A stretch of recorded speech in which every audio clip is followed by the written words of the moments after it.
इलामको सूर्योदय नगरपालिका 11 लोपोन्मुख लुङखिम भाषाको संरक्षण प्रवर्धन तथा पुस्तान्तरणलाई टेवा पुर्याउने उद्देश्यले लुङखिम भाषाको भाषा कक्षा सञ्चालन सम्बन्धी स्रोत सामग्री हस्तान्तरण एवं अभिमुखीकरण सम्पन्न भएको छ।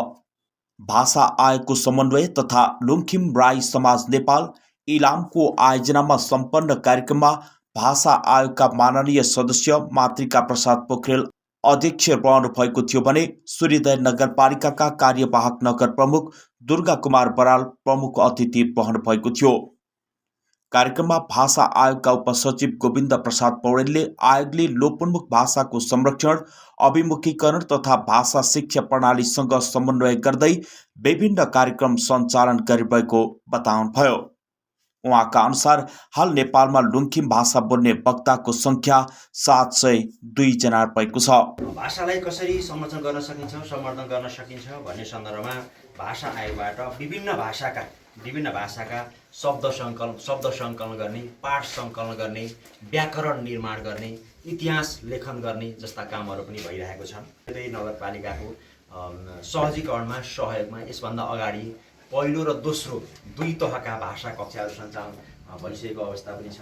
कार्यक्रमलाई सम्बोधन गर्दै कार्यवाहक नगर प्रमुख बरालले स्थानीय तहले आफ्नो स्रोत र क्षमता अनुसार भाषा संरक्षणका कार्यक्रमलाई सहयोग गर्ने तथा आवश्यक बजेट उपलब्ध गराउने प्रतिबद्धता व्यक्त गर्नुभयो।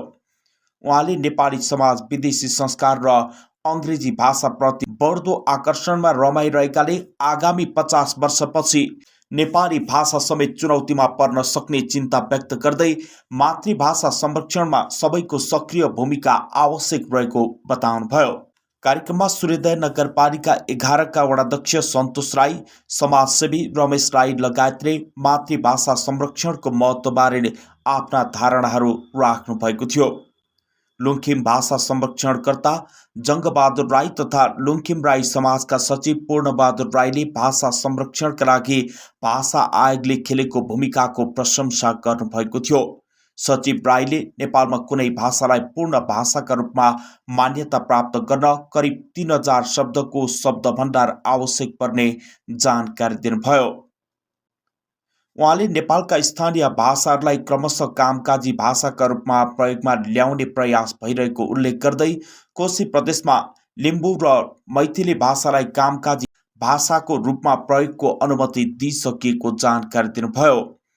कोशी प्रदेशमा 109वटा भाषा बोलिने र तीमध्ये 45वटा पैठानी भाषा रहेको छ।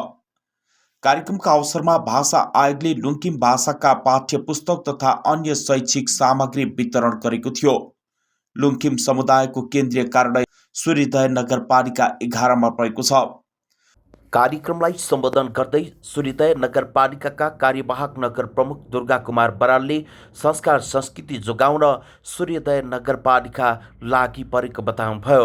उहाँले भाषा संस्कार संस्कृति जोगाउनु आजको आवश्यकता भएको समेत उल्लेख गर्नुभयो।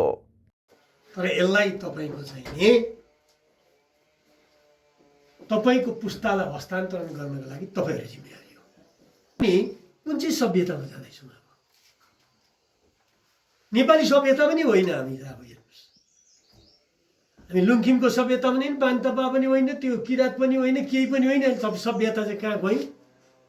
त्यो हाम्रो सभ्यता नेपाली सभ्यतालाई छोडेर, हाम्रो रहनसहनलाई छोडेर, हाम्रो खानपिनलाई छोडेर, हाम्रो वेशभूषालाई छोडेर, संस्कार र संस्कृतिलाई छोडेर हामी पश्चिमी सभ्यतामा जाँदैछौँ। अङ्ग्रेजी भाषा नपढाइकन नहुने भयो। हेर्नुहोस्, सामुदायिक विद्यालय नचल्ने भयो। अङ्ग्रेजी भाषा सिकाउनु पर्ने अनि संस्थागत विद्यालयमा जानुपर्ने बच्चालाई चाहिँ तपाईको 1.5 वर्ष 2 वर्षको बच्चा छ 10 किलो बोकेको छ, कुदाएको छ। आयोजकका अनुसार यसअघि 2 चरणका कार्यक्रम सम्पन्न भइसकेका छन् भने स्रोत सामग्री वितरण तेस्रो चरण अन्तर्गतको कार्यक्रम हो। लुङखिम भाषा कक्षा सञ्चालनका लागि आवश्यक स्रोत सामग्री हस्तान्तरणसँगै सम्पन्न अभिमुखीकरण कार्यक्रमले भाषा संरक्षण तथा नयाँ पुस्तामा मातृभाषा हस्तान्तरण गर्ने अभियानलाई थप बल पुगेको सहभागीहरूले बताएका छन्। क्षेत्रखबर.com रिपोर्टको लागि विक्रम सुन्दास, फिक्कल, इलाम।